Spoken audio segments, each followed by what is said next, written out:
more sense of who exactly in Iran it is, either Witkoff and Kushner and others are speaking with? Yeah, we had, I hate to say this in front of these young people, they're not children. I spoke to most of them, they sound like adults to me, even though they are sort of children, right? They'll always be your children. But I hate to say it, but we killed all their leadership. And then they met to choose new leaders, and we killed all of them. And now we have a new group, and we can easily do that, but let's see how they turn out. We have really regime change. You know, this is a change in the regime because the leaders are all very different than the ones that we started off with that created all those problems. So this was, I think we can say, Jason, this is regime change, right? What makes you trust them? I don't trust anybody. I don't trust you. I mean, that's only because I know you. But if I didn't know you, I'd probably have more trust. But I don't trust anyone. Why bother? Why do you say that? Why do you say what makes you trust? Do you think I trust them? I don't trust them. Then why bother talking to them? Because they're going to make a deal. They're going to make a deal. They did something yesterday that was amazing, actually. They gave us a present, and the present arrived today. And it was a very big present worth a tremendous amount of money. And I'm not going to tell you what that present is, but it was a very significant prize. And they gave it to us, and they said they were going to give it. So that meant one thing to me: we're dealing with the right people. Is that nuclear related? No, it wasn't nuclear related. It was oil and gas related. And it was a very nice thing they did. But what it showed me is that we're dealing with the right people. Because, you know, you don't know, because the leadership was killed, all gone. Khomeini, all gone. As the expression goes, the past supreme leader. And then the new supreme leader was racked up, at a minimum racked up pretty good. And everyone else was gone. And then many of the people in the third tier are gone. But we're dealing with a group of people that I think turn out. And the present, the gift they made to us was very significant. And they said they were going to do it, and it happened.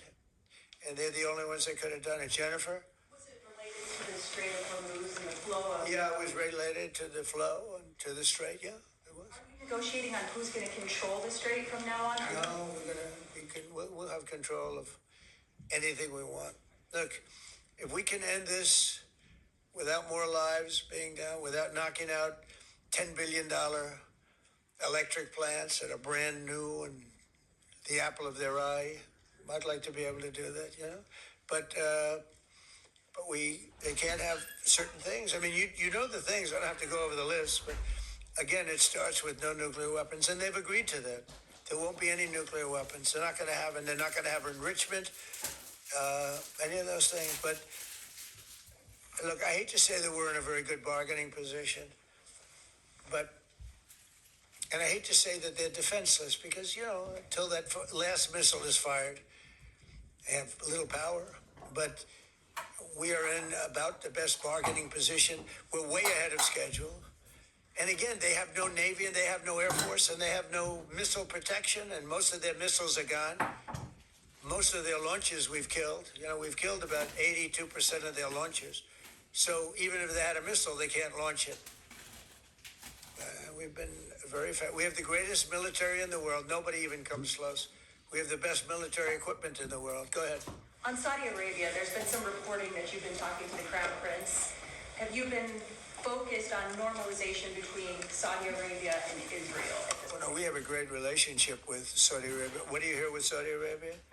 Just hearing that you've been talking and that he has been encouraging you to do certain things related to Iran. Can you share a little He's bit? a warrior. He does. Yeah, he's a warrior. He's fighting with us, by the way. Saudi Arabia has been excellent. And UAE, excellent. And I will tell you, Qatar, incredible. Qatar took a hit, pretty bad hit. Qatar is very close. You know, they're essentially, you can walk right over the border. Qatar took a hit. They've been great. They've been very strong. Kuwait, they had a little mishap. They shot down 3 planes with our missiles. They happen to be our planes. But the pilots made it. Can you imagine the pilots making it? The pilots saw what was coming. And they said, those are Patriots. We're not going to escape Patriots. And they got out of there pretty quick, Pete, right? Pretty amazing that they got out. The 3 pilots lived. They're fine. In fact, they're flying today. Accidentally fired the missile. Yeah, the Kuwaitis made a mistake. They fired. They thought they were firing at the enemy. It was, as the expression goes, friendly fire. But the pilots are great. They're flying today. Pretty amazing when you think of it. Yeah. President Trump, on a human level, how hopeful are you that this peace deal will work out? Like as a human, On what? on a human level, and not as the President of the United States, how hopeful are you that this peace deal will work out with Iran? You're talking about to end it? Well, I think we're going to end it. I can't tell you for sure. I don't like to say this. We've won this. This war has been won. The only one that likes to keep it going is the fake news. I mean, the New York Times, you read the New York Times, it's like we're not winning a war where they have no Navy and they have no Air Force and they have no nothing.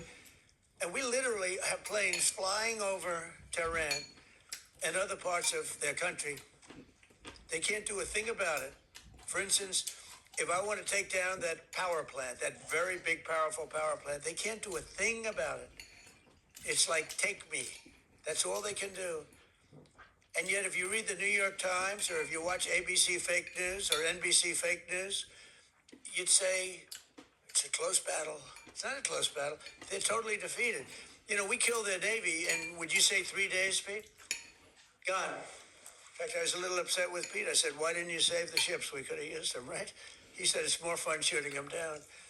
But the Navy was wiped out in a very rapid order. Pretty impressive for you guys, you champion wrestlers, right? When you hear this stuff.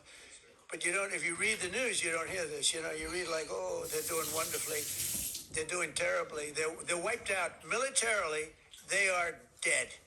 Yeah. Is there a new sense of a timeline? Do you want to get something done before the midterms? Well, we'd like to see President Putin and